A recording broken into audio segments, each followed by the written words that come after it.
अस्सलाम वालेकुम वरहमतुल्लाहि वबरकातुहू सजनों वीडियो मित्रों की हाल चाल है। मैं तुहाडा दोस्त मोहम्मद रिखीज़र, तुसीं वेखदे हो अपना चैनल पंजाबी वसेब।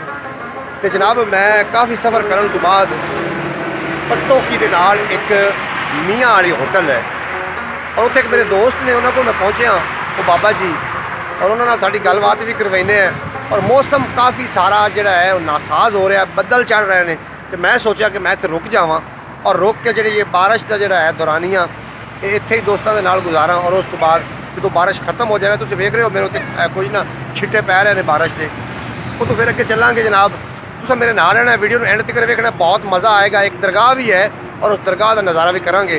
तो जनाब आओ चलते हैं वो बुजुर्गों ले जिन्हों के कोल मैं आया वहाँ, और थोड़ी दुआ सलामी उन्होंने करवा देना। तुम मेरे पिछे वेख रहे हो ये जो रोड चल रहा है लाहौर रोड, लाहौर मुल्तान रोड, उदे मैं मौजूद हाँ।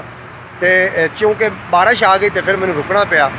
तो बाबा जी जोड़े ने वो मेरे दोस्त ने इतने जनाब, वो थानू साढ़े नाल खुद ही जोड़ा ने गलबात करनगे। यह जनाब बाबा जी ने पत्तोकी दे नाल इन्हां दा अपना एक डेरा है, और बाकी के दोस्त भी जोड़े ने उन्होंने नाल बैठे थे। तो मैं भी आके रुकिया। बाबा जी कोई गल करना चाहो सो पंजाबी वसेब वाले? अच्छा अजे प्रोग्राम नहीं, ठीक है जनाब अगे चलने। वीडियो एंड तक वेखना, वीडियो स्किप नहीं करना। असल तौर ਜਿਹੜੇ ਮੇਰੇ ਦੋਸਤ ਨੇ ਬਾਬਾ ਜੀ, ਇਹਨਾਂ ਨੂੰ ਕੁਝ ਮੂਰਤੀਆਂ ਮਿਲੀਆਂ ਸੀ ਤੇ ਮੈਂ ਉਹਨਾਂ ਦੇ ਆਰੇ ਤੇ ਆ ਕੇ ਉਹ ਮੂਰਤੀਆਂ ਵੇਖਣੀਆਂ ਸੀ ਵੀ ਉਹ ਕਿਹੜੀਆਂ ਮੂਰਤੀਆਂ ਨੇ ਜਿਹੜੀਆਂ ਉਹਨਾਂ ਨੂੰ ਮਿਲੀਆਂ ਨੇ ਜ਼ਮੀਨ ਵਿੱਚੋਂ। ਉਹ ਵੀ ਤੁਹਾਡੇ ਨਾਲ ਮੈਂ ਸ਼ੇਅਰ ਕਰਦਾ ਕਿ ਕਿਹੜੀਆਂ ਮੂਰਤੀਆਂ ਨੇ। ਇਹ ਤੁਹਾਨੂੰ ਮੈਂ ਵਿਖਾਉਣ ਲੱਗਾ ਕਿ ਉਹ ਮੈਂ ਮੂਰਤੀਆਂ ਚੈੱਕ ਕਰਨ ਵਾਸਤੇ ਆਇਆ ਸੀ, ਲੇਕਿਨ ਇੱਥੇ ਮੈਨੂੰ ਬਾਰਿਸ਼ ਆ ਗਈ ਔਰ ਬਾਰਿਸ਼ ਦੀ ਵਜ੍ਹਾ ਤੋਂ ਫਿਰ ਮੈਨੂੰ ਰੁਕਣਾ ਪਿਆ।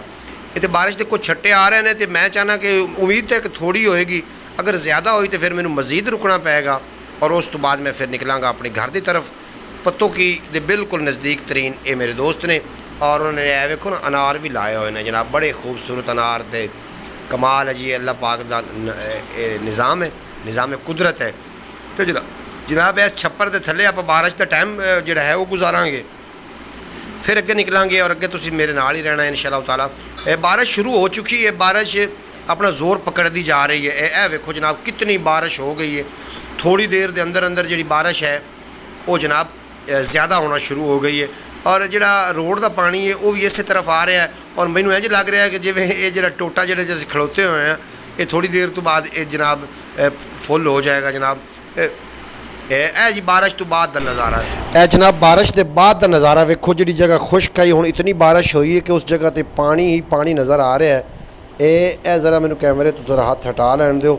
ये जनाब वेखते पे थोड़ा मैं पहले जगह विखा चुका कि खुश्क जगह है, और हुण इस टाइम इस ते बहुत ही ज़्यादा पानी है। और जो ये नाला है ये भी जो बारिश शुरू हुई है तो नाले दी जी पटड़ियाँ ने वो भी टुट के इहदा पानी भी इधे आया है। तो एक छोटा जिहा इत्थे जनाब डेरा है, तो जो डेरा के इस पानी की नज़र हो गया। ये डेरा जनाब ये जो नज़र मारो इंज लग रहा है कि जिवें सैलाब आ गया है, क्योंकि बारिश बहुत ज़्यादा हुई है।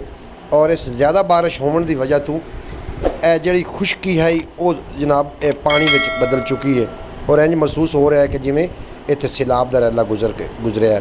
उम्मीद है कि तुहानूं ये वीडियो चंगी लगी होगी। अगर चंगी लगी हो तो चैनल नूं सबसक्राइब कर लेना।